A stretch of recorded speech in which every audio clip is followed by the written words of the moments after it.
Bonjour et bonne reprise si vous terminez vos vacances. Jean-Pierre, lui, n'en a pas pris beaucoup et pour cause, nous sommes maintenant à moins de 2 mois du départ du Vendée Globe, dans la toute dernière ligne droite de la préparation.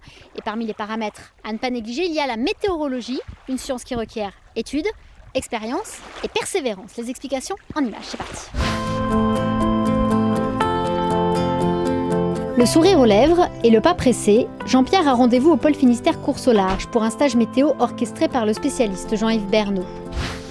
Objectif, revoir l'ensemble des phénomènes météorologiques, car sur un Vendée Globe, aucun routage n'est autorisé. Il faut donc être capable de récupérer et d'analyser seuls les fichiers météo, et même les marins les plus aguerris révisent leur gamme régulièrement. La météorologie, la navigation, ça évolue en permanence. C'est pas une science figée du tout. Il y a de nouvelles techniques, il y a de nouveaux chiffres qui circulent, de nouveaux logiciels qu'il faut apprendre. Et donc il faut constamment renouveler son savoir pour se maintenir à niveau, quoi.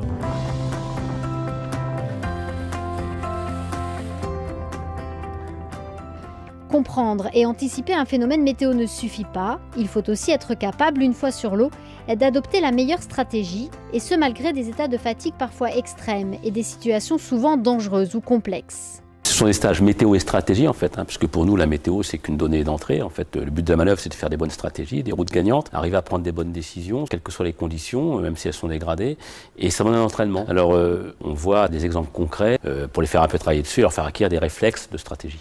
Ça ressemble un peu à l'entraînement de prise de décision qu'on pourrait faire à des pilotes d'avion, des choses comme ça, qui, dans un environnement un peu stressant, ont à très rapidement prendre des décisions. C'est pas qu'ils sont géniaux, c'est juste que ces situations-là, en général, ils les ont vues par avance.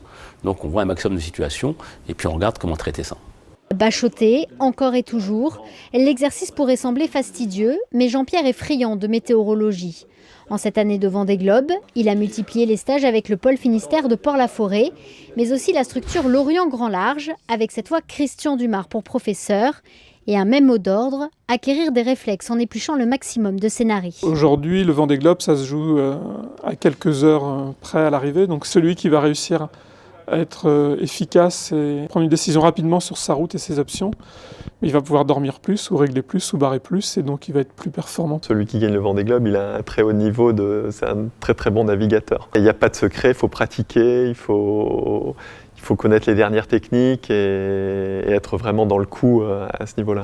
Et pour être au top niveau, Jean-Pierre mettra toute l'énergie nécessaire dans cette dernière ligne droite. Le départ du Vendée Globe, on vous le rappelle, ce sera le 6 novembre prochain.